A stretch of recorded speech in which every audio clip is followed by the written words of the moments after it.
All right, until we get into our right angle stuff, these are going to be our last definitions, I think, for a little bit, and they're super important. In fact, this concept of a reference angle is probably just as important as being able to draw the triangles, because we're going to need the reference angle as we do all of our calculations. So what is a reference angle? So the reference angle is the angle between the terminal side and here's where it gets a little bit tricky, the closest x-axis. All right, so it's the closest x-axis. So let's look at what that means. So we're going to start here in terms of degrees, and then we're going to do this again in radians. So as I look around the circle, the first thing that I want to do is I want to draw the angle that I want, right? So this is 120 degrees. So find the reference angle and triangle for the following in degrees. So the first thing I have here is my angle. So if I look at my unit circle, I know this is 0. I know this is 90 degrees, and I know this is 180 degrees. So based on this, I know that it's going to be here in the second quadrant. So I have these pre-printed lines on here, and the pre-printed lines are really important because these are my unit circle lines. So let's talk about this in the first quadrant, and then we'll bring this over to the second quadrant. So our important angles that we're going to deal with are going to be 30 degrees, 45 degrees, 60 degrees, and 90 degrees. So we take these, and we've done these already, and we know that this is pi over 6. Remember, 6 goes with 3. We know this is pi over 4, pi over 3, and pi over 2. All right, so these are the important angles in radians and my important angles in degrees. And these angles, if I look at this first quadrant, my smallest angle is this first one, so this is 30 degrees, and then I have 45 degrees, and then I have 60 degrees. Okay, now what happens is I go into the next quadrant is I'm just adding these values onto my triangle. So if I take 90 plus 30, I end up with 120 degrees. And if I take 90 plus 45, I end up with 135 degrees. And then 90 plus 60, I end up with 150 degrees. And 90 plus 90 gives me 180. And I could do this all the way around the triangle, but all the way around the circle, but all I care about is 120. So what I know is that this angle, so when it's exactly written and I'm not just sketching it, up until this point we've just been sketching what our angle is. And so now what I know is this is my initial side and this is my terminal side. Now remember, if we think about our definition of what the reference angle is, it's the angle between the terminal side, so this side, the terminal side, and the closest x-axis. So if I look at what I have right here, this is my 120 degrees. That is a big angle, right? If I look at my terminal side and my x-axis, this x-axis is going to be a closer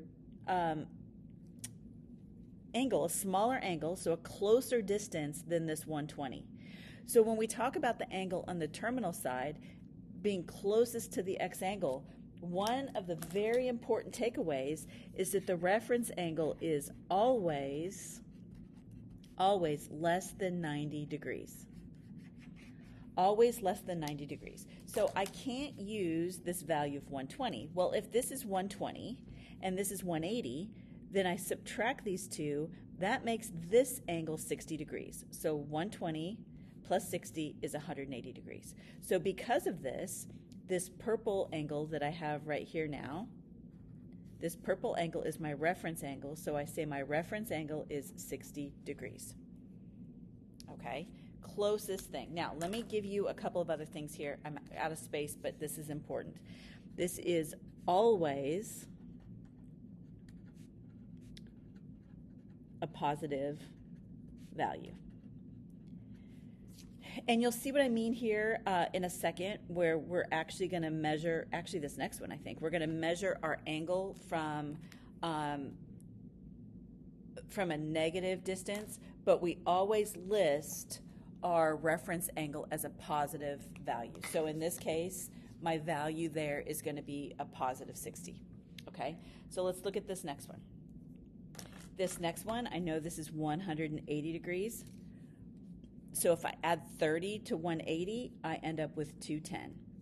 So where is my angle of 210 degrees? Here's my initial side, and here's my terminal side.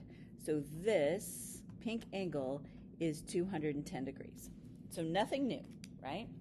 But now we want to find our terminal angle. So remember, our reference angle. The reference angle is the angle between the terminal side and the closest x-axis.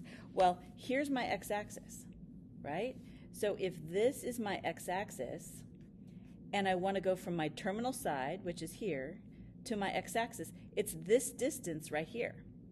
So this, I'm going to make this little purple angle right here, this is my reference angle.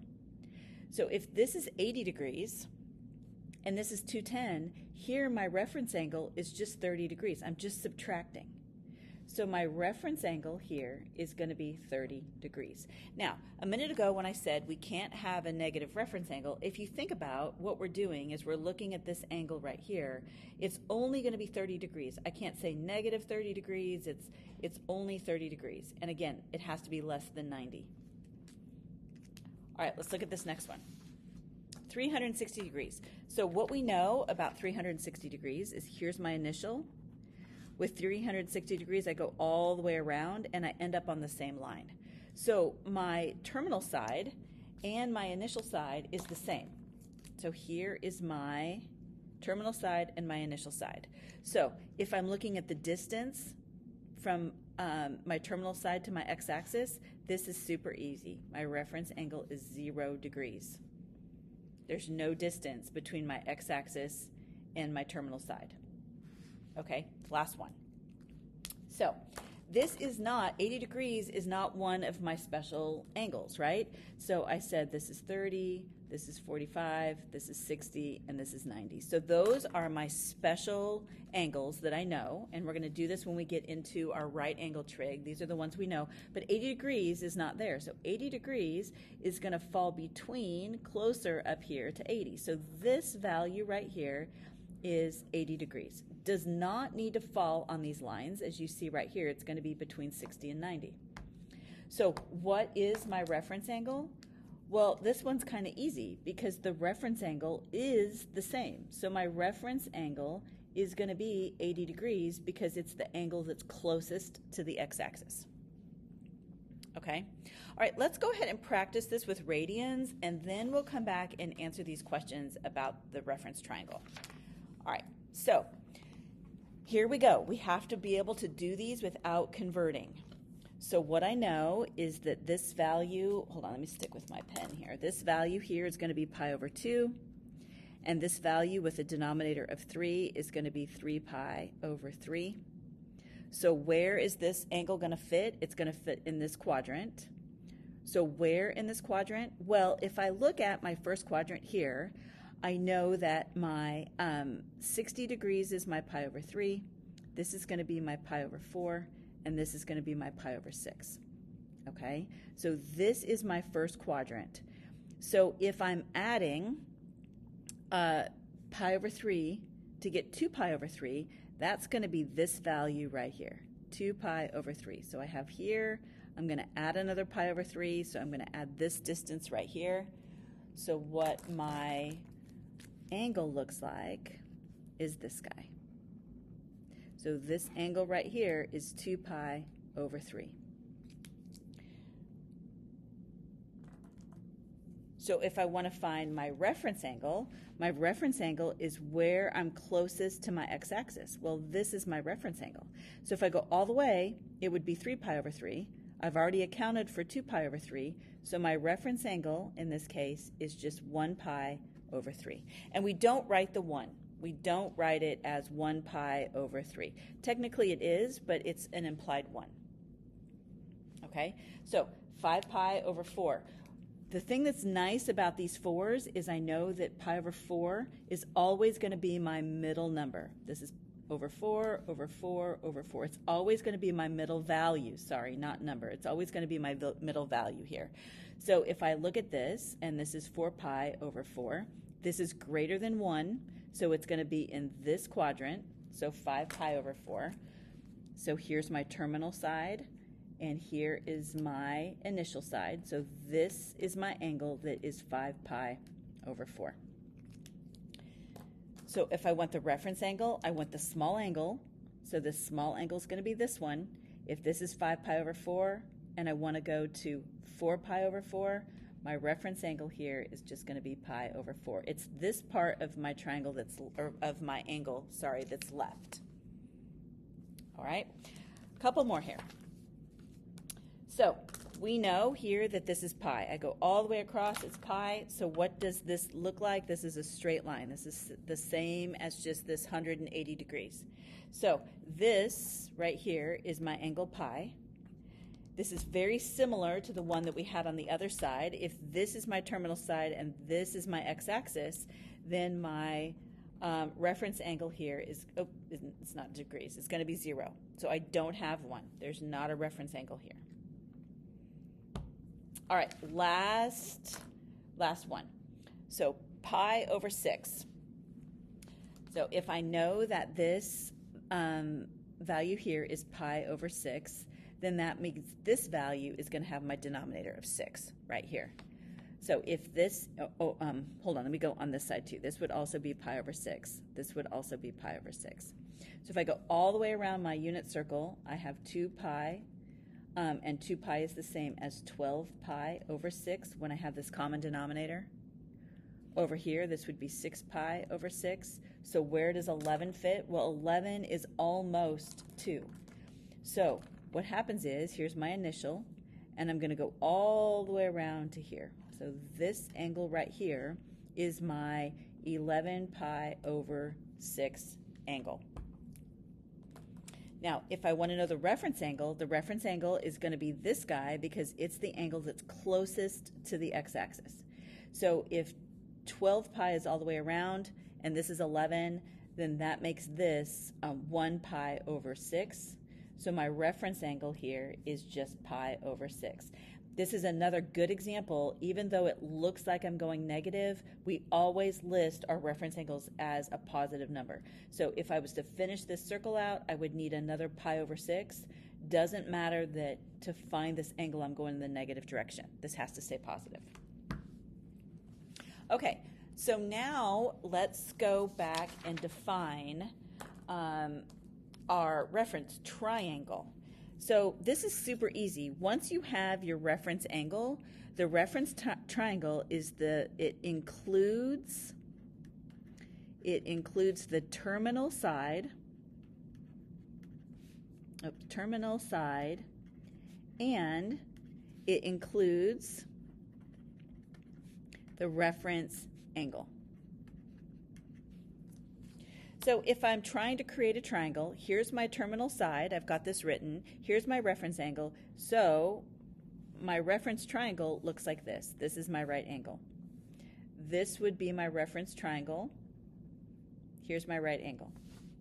Here, I don't have a reference triangle. I don't have one. So there's no reference triangle. I just have the straight line. If I look at this guy, this would be my reference triangle. Now, as I draw this, I'm going to come over here just to show you again. Here's what I have. I know that this is pretty steep. Here's my right angle. This angle that's right here, this is my 80-degree angle. So it's whatever this angle is that meets up with your x-axis. So here is my 30-degree angle. It's the angle that touches the x-axis. Super important. If I come over here, here is my reference triangle, which gives me a right angle, and this angle that's right here is going to be my pi over 3 angle. On this one, this would be my reference triangle. So here's my right angle, and this reference angle that's right here is my pi over 4 angle. Okay, so what do you think we have on this last one? I don't have one, right? Straight line, so no reference triangle. And then on this last one, it's right here. So this would be my reference triangle. This angle is pi over 6, and this is my right angle. So the key, let me add this up here, is that it's always a right triangle. So our reference triangle is always a right triangle, and we need a right triangle so that we can use our right angle geometry rules, which we're going to hit on in the next unit. Okay?